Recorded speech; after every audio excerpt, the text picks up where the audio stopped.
here for PayPal? It's just me by yourself. All right, we'll wait on PayPal towards the end of the class. So we'll start with lecture.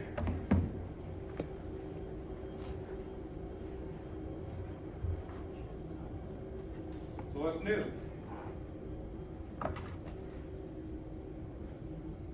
Nothing? I was like 3 fantasy points away from winning, like $850. I guess. Oh, from the game? Yeah, I guess 68 will do. So what'd you make out with? Well, total I made close to like $100, but I could have cashed big. It wasn't for like one player. Mouse Centers? Yeah, that's still better than nothing. Kind of gained a little. Anybody else? Anybody make any money off the Super Bowl? No? I think Tubi TV had like the entire, like, World. people watching it was like, yeah, Panic. in a panic attack Yeah. with their commercials. Oh, man. What do you think of the halftime Yeah. show? Couple exceptions. Same better? Decent. Decent. I think the best one I've ever seen was Michael Jackson. Like, he never had a chance to do YouTube or whatever. But he had everybody in the audience like put up boards and like made out like this entire stadium spread of like children and stuff like that. So it was really dope. He's probably the best I've seen. Now I'm a big fan of YouTube, so YouTube had a big like 9/11 tribute one time. All right. So, all right, corporate strategy. Last chapter we talked about business strategy. What do we think corporate strategy? What would be the difference you think between business and corporate strategy? It sounds very, very similar. As people look up the difference.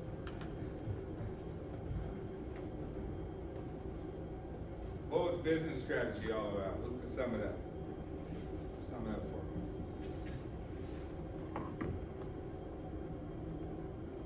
All right, I'll sum it up. Business strategy, looking at competition between pretty much the same market, same business, and the same market, right? Same industry. Like, well, we're gonna focus on that to dictate our behaviors and actions on how we're gonna compete against everybody else within the marketplace. And that's that, right? We use all these methods and tactics and strategies. Here's a little bit different. We're like, okay, now we've made the money. We're a decent business or a successful business. What do you do with the money? What do you guys do when you have extra money saved? What do you do? Well, you got it saved. Now you got it saved. It's in the savings account and checking. What do you do? How are you gonna make the money work for you? How do you make the money work for you? Invested. Yeah, gonna invest. Who here invests?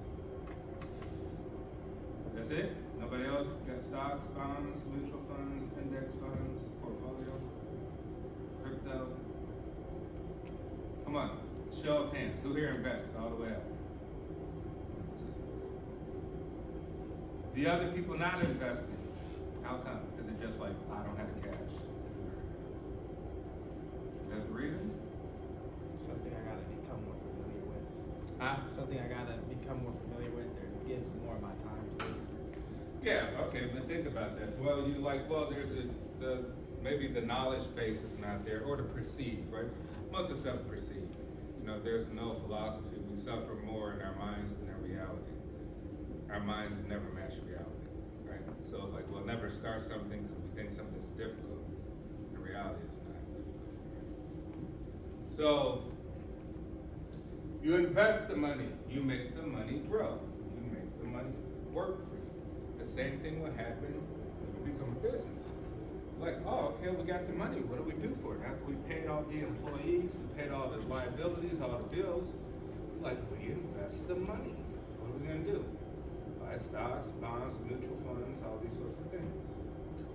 Like, what else could we do? What else What else could we invest in besides securities, equities, stuff like that? Like, what else could we invest in besides stocks, bonds, mutual funds, all that stuff?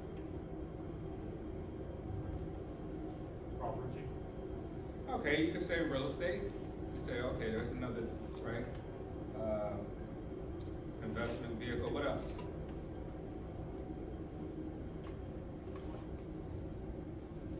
So think of what I do, right? I invest in real estate. I buy all these buildings and properties and blah, blah, blah. What else do I buy as a owner in private equity company?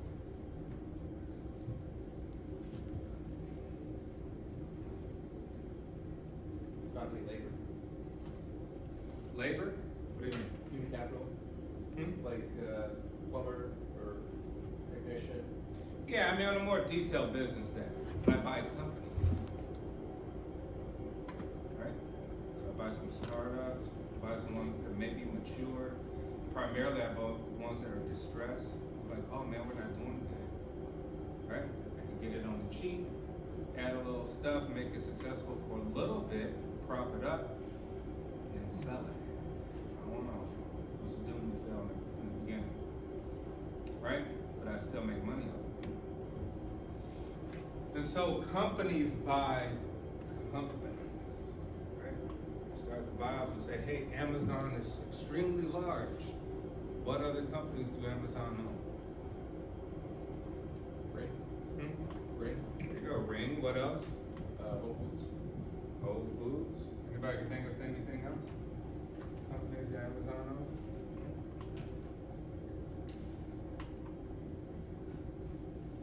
They own a ton of stuff, right? So why do companies take this strategy? Why are they taking that money and going to buy other companies? Continue to expand and diversify themselves. Hmm? I said continue to expand so they see more growth and then they're diversifying Yeah, themselves. absolutely. You say, hey, growth doesn't mean we stay stagnant by just focusing on the people in our same exact marketplace, right? On the same exact stuff that we're doing. Growth is like looking to other places. You don't put all your eggs in one basket in town, right? So there's different strategies you can take in doing this. And diversification, right? You say, I want a diversified portfolio of stocks, right? Anybody, I want some tech stocks, all the really cool tech companies, or the ones that's been around a while. Anybody, then I want some ETFs, which are exchange traded funds, which just means that I don't want to buy physical gold, I want to buy all the companies that have activities in gold, mining, extracting, so all this stuff, right? You buy index funds. You diversify so that you lower your risk, right? You have to make the money grow, and so you don't want to put it all in Walmart, all into Amazon or Apple. You say that's too risky. If that one company fails, then I lose a ton of money, right? So you diversify your portfolio, and this is where corporate level strategy comes in, looking beyond the marketplace and just the business itself into other aspects and avenues of growth. And you use this to compete, right? And so you say, hey, if Amazon bought out Ring, and now Ring made a ton of money, that new extra money will ultimately help Amazon. Because Amazon will start to eliminate more of its competitors, right? And they didn't do so just by changing the activities of Amazon. They went out and bought a completely different business, right, outside of Amazon. That's part of their strategy. So we'll look at some of these objectives here.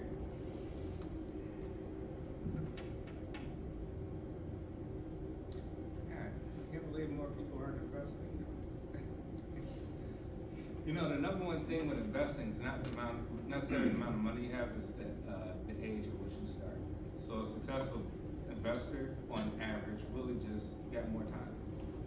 You know, so literally, if you guys invested $1,000 a year in like just an index fund, because an index fund takes away all the thinking, right? I hear people talk about day trading. Like I even have people ask me like, "Oh, what do you think about day trading? Should I become a day trader?" I'm like, that's not really investing, right? And investing is something that you don't look back 20 years. Literally, when you invest, you say, oh man, I put in Coca-Cola. I'll check it out in 20 years. And you come back 20 years, you're like, oh, I'm a millionaire. Right?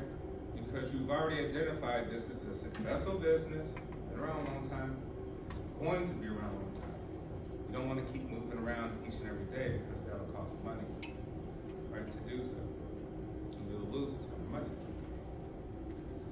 So really think of, like, when you think of investing, when you hear people, oh, I day trade, or I move money around, you're like, hey, you're not gonna really make money that way. It sounds cool, don't get me wrong. Just like flipping houses sound cool.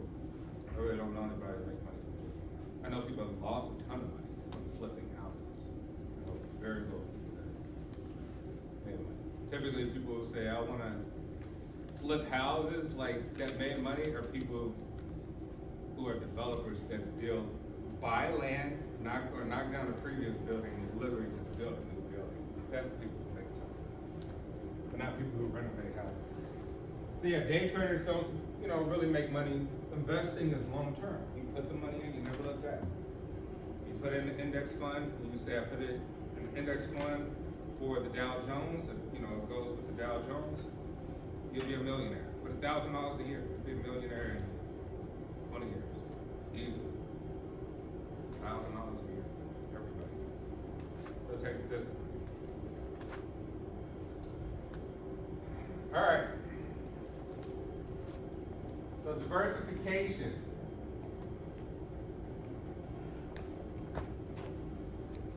Diversify in many ways, but corporate level strategy is, right, gain a competitive advantage by selecting and managing a group of different businesses competing in different product markets. Now you can get businesses that may have some sort of association with yours, right? Bless you.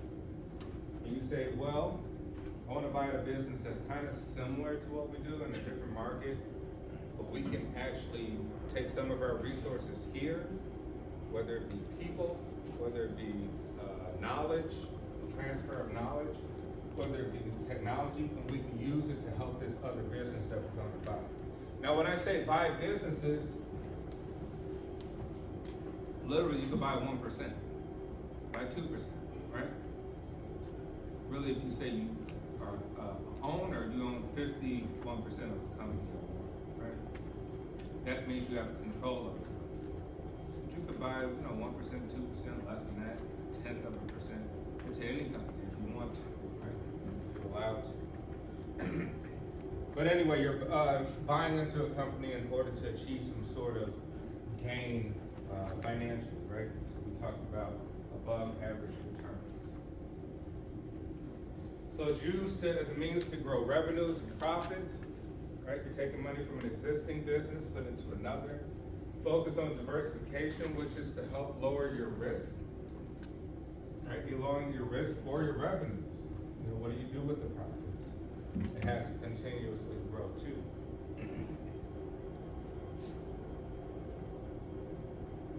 So there's two concerns and key issues with corporate level strategy. One is in what product markets and businesses should the firm compete, and how corporate headquarters should manage those businesses. So when you're looking at that from a competitive standpoint, you say, well, we got this money. Now there's so many different ways we can compete and make it grow. One could be as lower a tax burden, right? You would say, hey, how do we lower our tax burden? Maybe we transfer some of this money to a not-for-profit organization or something that we create, right? Maybe we create another business overseas, right? Because the money is cheap in a different country. Right, so you take your US dollar and you transfer, you buy some companies overseas, and now you can buy a lot because the US dollar is stronger than a lot of these other currencies. But typically you have one parent company managing these operations. So when I first started, I incorporated in Delaware, and I did what you could call a series, which means that I can start as many businesses as I want to, subsidiaries of what I do, for very, very cheap, very, very easy. started some businesses over in the Cayman Islands, like incorporated them in the Cayman Islands to really avoid the tax here in the United States. But we had activities happening in the United States, so but the money would go back there and not be taxed, U.S. tax dollars, right? So you do all these savvy things, right? So these are all strategies that companies use. I'm not the only one that use them. A lot of people use them. And you can say, well, tax burdens may be one. One is the value of the dollar, taking it to somewhere that's have a weaker dollar. There's a ton of strategies. Now here's a concern for, say, major, we're talking publicly traded companies, right? So product is diversification concerns, the scope of the markets and industries in which the firm competes and how managers buy, create, and sell different businesses, less to manage skills and strengths presented. You gotta have a strategy to say, do we know this business particularly well? If not, do we employ people who know the business particularly well? If we wanna have an interest in transferring our money over there, or our resources over there. And so when we talked about, say, AMC is owned by a private equity group. Remember I tell you Sears, Kmart, all these are owned by private equity groups. In reality, most people didn't want those private equity companies to buy those companies out because they really think they're trying to make them fail, make a quick buck off of them, make them fail on purpose. And I think that was a strategy for a couple of them, like Kmart and Sears, right? A ton of people, few people made a ton of money off of those companies.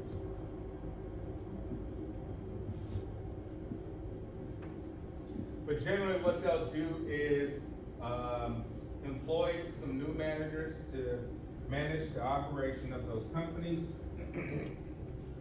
give a lot of resources and money to make them fancy schmancy or increase the operations that they didn't have the opportunity to do before they got bought out. And then they'll help it boost the revenues from there and then maybe shut it down because really you already observed and analyzed that that business won't last long term. Right? So it's almost like a GameStop stock, right? You see a huge rise in it. You know the rise is kind of fake, right? It's propped up by something socially or whatever. And then you buy in, you buy out the stock, and then you get out before it crashes. So diversification is successful when it reduces variability in the firm's profitability as earnings are generated from different businesses and provides firms with the flexibility to shift their investments to markets where the greatest returns are possible, rather than being dependent on only one or a few markets. In which case we call these businesses conglomerates. Right? Conglomerates own a ton of businesses in all sorts of industries. And they basically do that to hedge. Hedge just means lower your risk. Right? You spread it out over all these different industries and markets. Now you lower the risk to actually lose money, even independent of how the national market here would do. Right? The economy would crash or anything like that. You would still be quite all right if you diversify.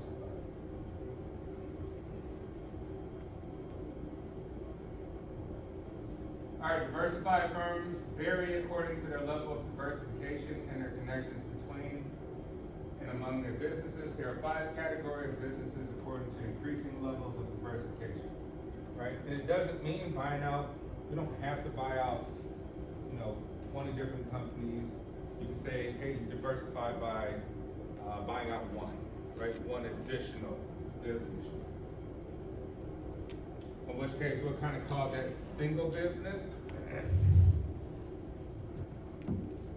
Right, where you bought out just another single business to sort of aid your business, your parent company. And you can say, well, we have similar products, something of similarity, right? In which case, we'll say that one is related link. There's some sort of link related to what you do in your parent company versus the other. And then you got your dominant business, right? Where you could buy a multitude of other companies, and and they may have some sort of, they all may link, have a related link, but you still have a parent company just doing resources, at those other companies.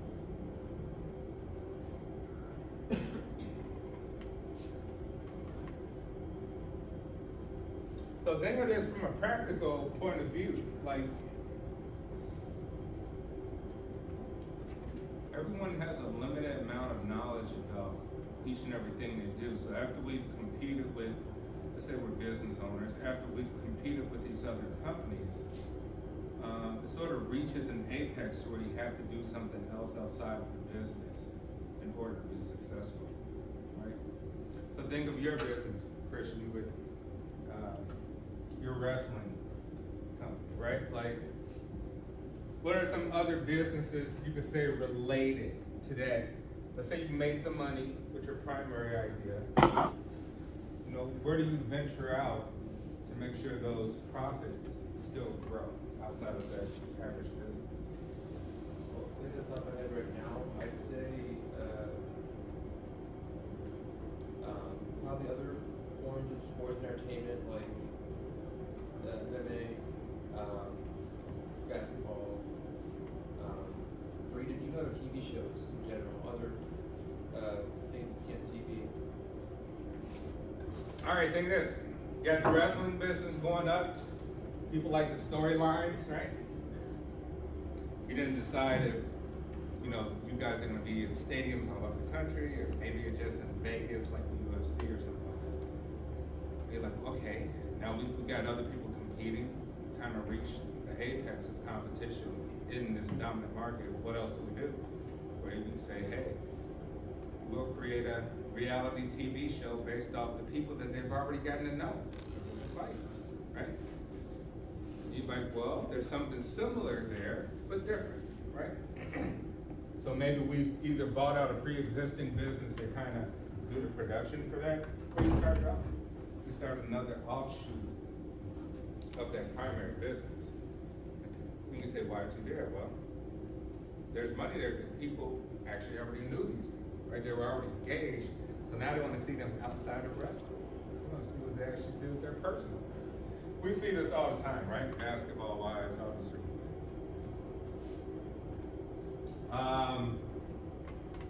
What else? Do you think of anything else? I guess really other wrestling companies in general, because some don't tend to play nice with others. The WWE, they're kind of more monopolistic. I mean, they came to be by buying out other companies in the past, but as of recently, there's a bit more cooperation between companies, somewhat domestically, but more internationally, like Japanese companies, for instance.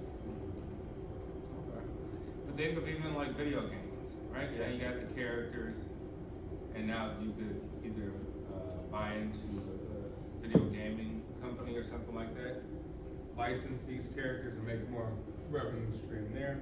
There's just a ton of ways you could do it. You would say that's related link, but we still get our dominant parent company, but the things we buy into are related in some way. And then we got unrelated, which means that it's just totally no way to link any of these things together. Let's say, you know, you bought into the oil and gas industry, you know, from your wrestling company, right? I know that, you know, but you can't do that, right? The oil and gas industry is doing well. Obviously, the money from your parent company has to go somewhere, has to grow. So therefore, you make this investment in places that are unrelated. All right, so low levels of diversification, right? Single business, 95% or more of revenue comes from a single business, right? Dominant business, between 70 and 95% of revenue comes from a single business. Moderate to high levels of diversification, related constraint. Less than 70% of revenue comes from dominant business. All businesses share product, technological, and distribution linkages. A related link, which is less than 70% of revenue, comes from the dominant business. And there are only limited links between business, whereas very high level of diversification would be unrelated. Less than 70% of revenue comes from the dominant business. And there are no common links between these businesses.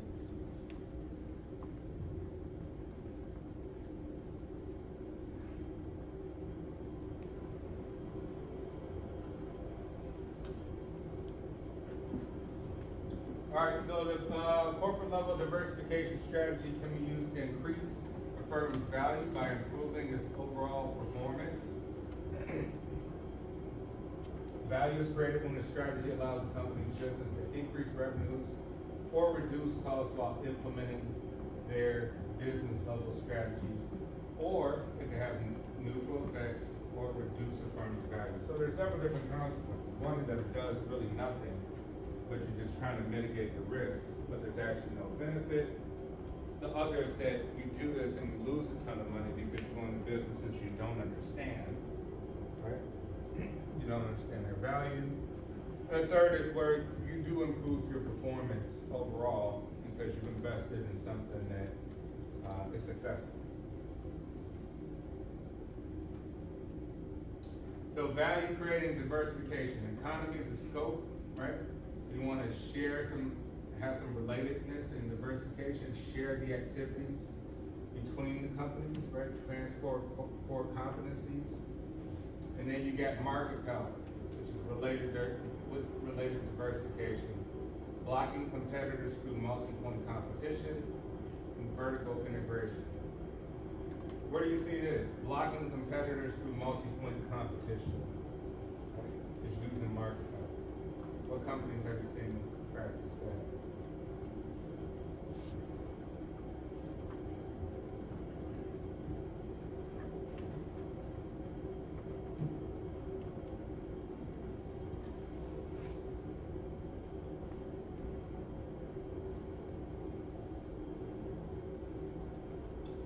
Where do you see a company blocking its competitors because it has so many different points of access that it stops others from getting entry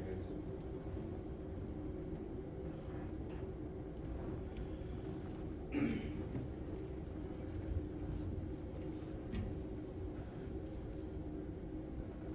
Right, think of what's a company that creates its own ecosystem. Wes? Disney, Yeah, okay, so how so? because they have theme parks, cruise ships, studios, channels. They also own ABC, ESPN, and they just acquired a bunch of stuff from Fox. And their own hotels, theme parks, and so on. Yeah, so you think that if a company says, hey, I want to create some value by using animation, by using characters, build up characters that people may love, all these different things, Disney is really saying, hey, no matter what you try, probably going to prevent you from doing that. Because we're in every market, right? We have so much resources and money towards that market that we'll just buy out those competitors to make sure you lose market share. Right? Disney bought out Marvel, right? So you say, hey, okay, now they're gonna compete with DC in that case, right? They bought out ABC and ESPN. So yes, Disney has done it, but related diversification will mean it's using its core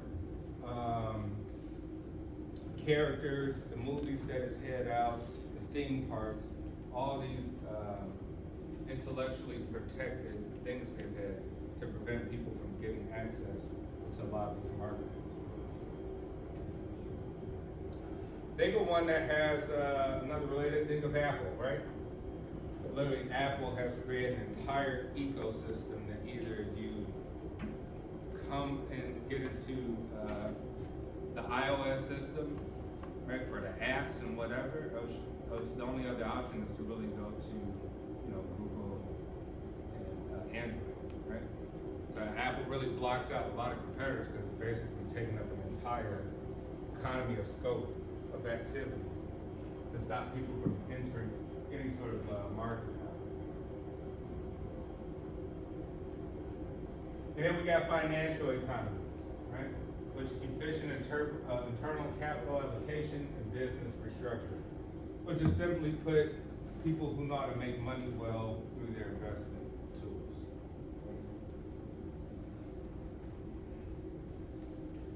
And managers who know how to do well within those businesses to restructure certain businesses to make them successful.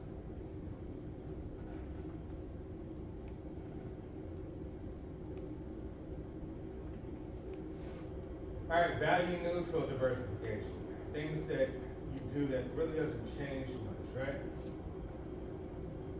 Some reasons for that could be tax laws, right, you're not in control of that. Antitrust regulation, if you get too big, the government can come after you, right? Low performance, uncertain future cash flows, just kind of winging it. Risk reduction for the firm is not much, tangible resources and intangible resources.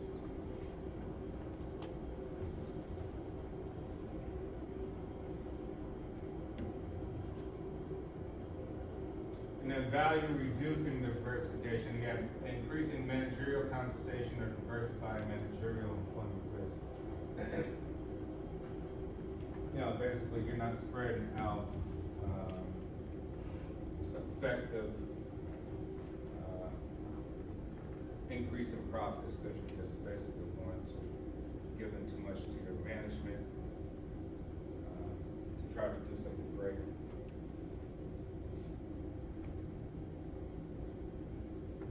So economies of scope are cost savings a firm creates by successfully sharing resources and capabilities or transferring one or more corporate level core competencies that were developed in one of its businesses to another of its businesses, right? Which is the sharing activities and sharing corporate level competencies. So sharing corporate level competencies would just be whatever you do well within the company, you try to transfer that exact same thing over to the companies you've purchased to see if that works.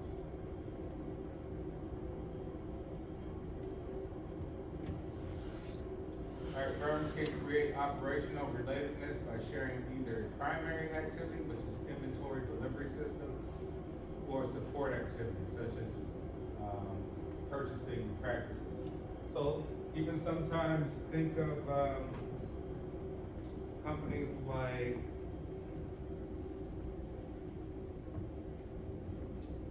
cell phone companies.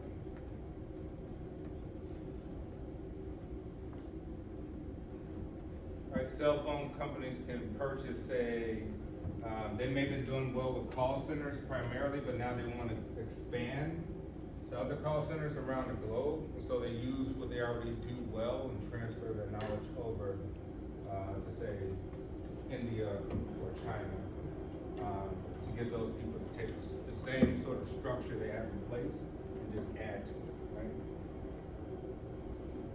Because they have some sort of operational relatedness with those companies overseas already do call centers.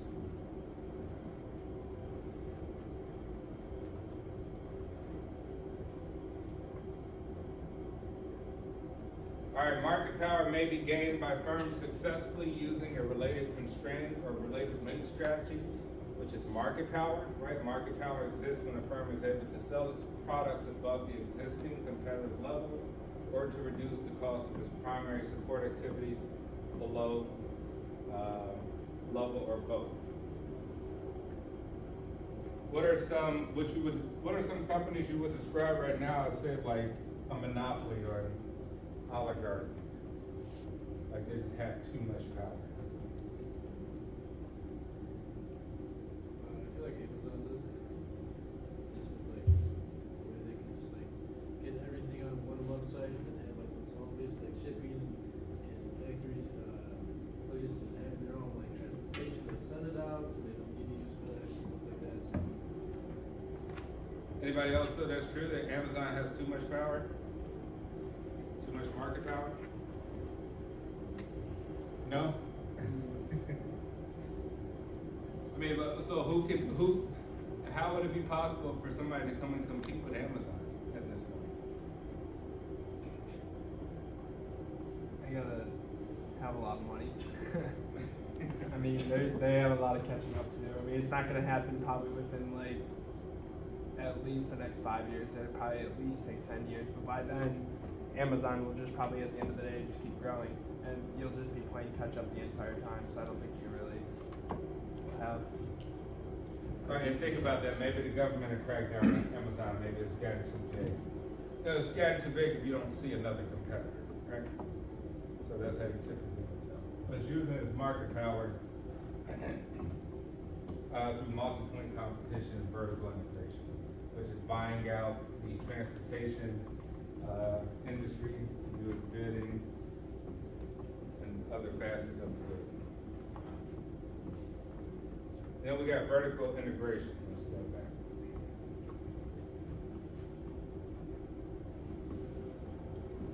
All right, vertical integration exists when a company produces its own inputs, right? Or its own source of output distribution, right? So its own inputs would be called backward integration. Its own source of output distribution would be called forward integration.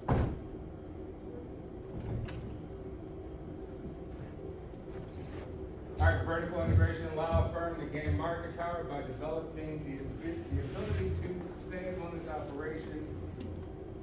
We're talking, say, like Amazon right here.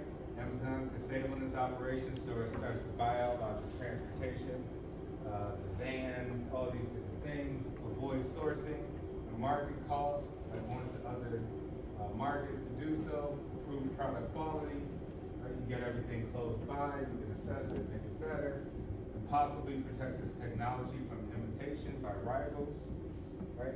We do that to avoid people stealing how they operate their business, and potentially exploiting underlying capabilities in the marketplace. Are you ready? I mean, sure.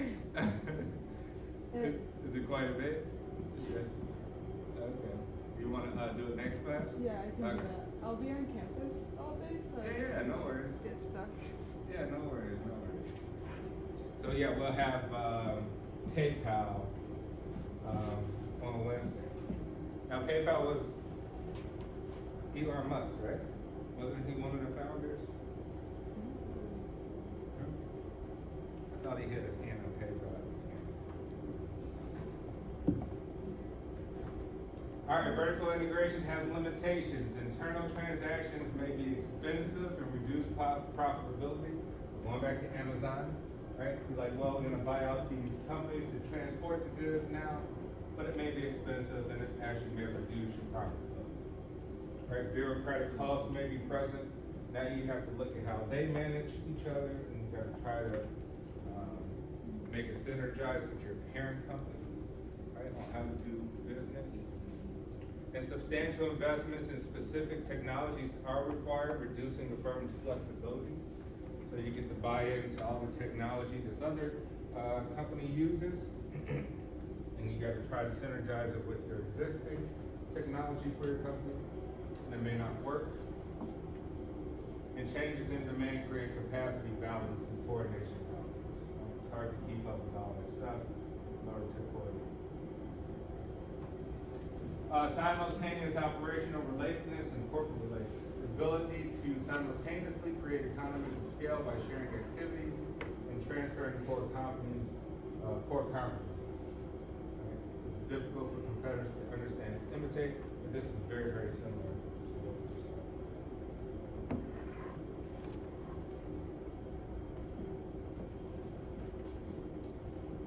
Restructuring of assets. So on the side note, you can think of going back to buying out other companies as a strategy to expand your operations or to expand your profits, or just expand your money just internally, right? You say, how would one go about doing that? They can use existing profits, or if they've been doing quite well in their business, they do what's called a leverage buyout. Anybody know what a leverage buyout is?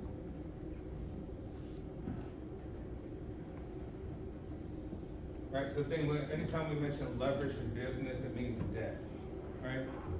So basically, companies say, hey, we don't want to use our actual money, but we have the ability to take on a lot of this purchasing activities through the banks, right? The banks basically giving us a blank check to do whatever we want to do, right? So in that capacity, say, hey, one of our strategies is not even using our own money, is to use debt. So going back to, say, purchasing majority ownership of a company, you could say, hey, I'm just gonna finance my part in debt, right, from the banks. So you're basically just borrowing the money. In which case, I did that, when I first started, I had to raise the capital. When I first wanted to buy my first property, I raised the money with 5 investors. I got about like $2 million each from each investor. I didn't put any money in. I just managed the fund itself. But after that, basically the bank said, now you have a blank check for anything, because you've shown and proved after about 2 years of operations, you've shown and proved that this can work, right? I'm gonna repeat the process. A lot of times you don't have to use your money on the next one. Or you can say, hey, we're gonna leverage 20% and get actual physical cash 80%, right? Or I'm gonna leverage 50% in debt and I'll actually put up money of the other 50%.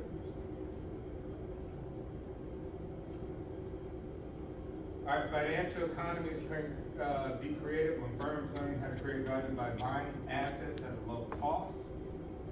Right, so buying companies at the right time is very, very important. People say, hey, should I buy now? Yeah, you wanna buy when things are bad, right? So when people say, hey, it's a really bad economy out there, you say, awesome, wonderful, I'm glad it's bad. If you got money, or if you have access to capital from the banks. If you're able to get bank loans or whatever, you'd be like, I'm glad it's bad. Why? So I can get cheap stuff. And I know one day again it'll be worth a lot of money. Plain and simple, right? So buying assets at a low cost, restructuring those assets. So for these major companies, they restructure it. They say we want to buy a majority, share so that we're able to execute whatever ideas we have. We'll create our own board of directors, and they'll be able to navigate the company the way that we want it to be navigated. Thus is the reason why we're putting up so much money to buy the asset itself. Right? Because we want to restructure. So going back to Kmart and Sears, they wanted to restructure it. Not really. They knew it was going to fail anyway, but they came in, propped it up for a little bit so that it increases in value, and then you sell it, and then you get out of there. You make it go bankrupt. You make it go bankrupt, why? What's the great thing about bankruptcy in this country?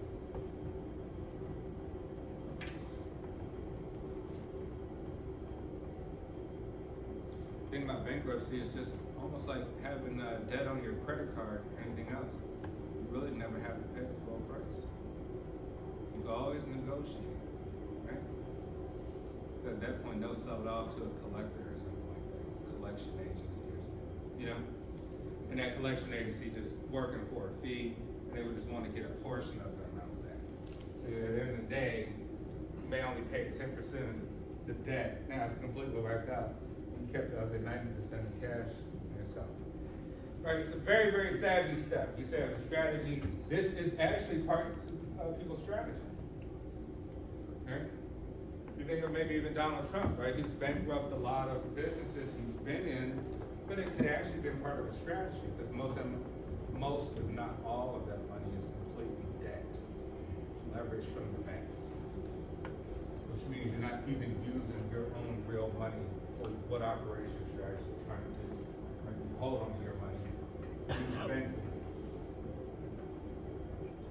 Buying or selling the assets at a price that exceeds their cost in the external market.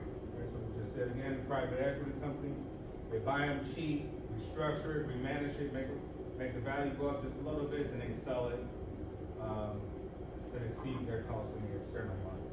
Sell it past what they paid for. Buying, restructuring, and then selling service-based assets for a profit in the external market is difficult. This is because technology firms and service-based companies have relatively few tangible assets that can be restructured to create value and sell profit. Right? So if something's not tangible, it's kind of hard to rework. Like if something is tangible, you can just move the tangible items around, get new stuff, machines. But if things are just like involved with people, a service business, where it's just like the quality of the people, that may be hard to restructure. Right? What time is it? 49 to 40. All right. I'll end off here. And then, all right, any questions before you go?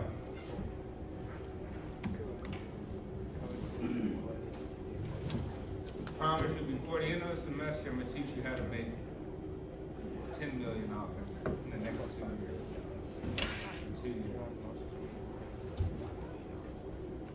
And any great ideas, I'll guarantee, well, I won't guarantee, I'll give $100,000 to start your company. So come up with some ideas.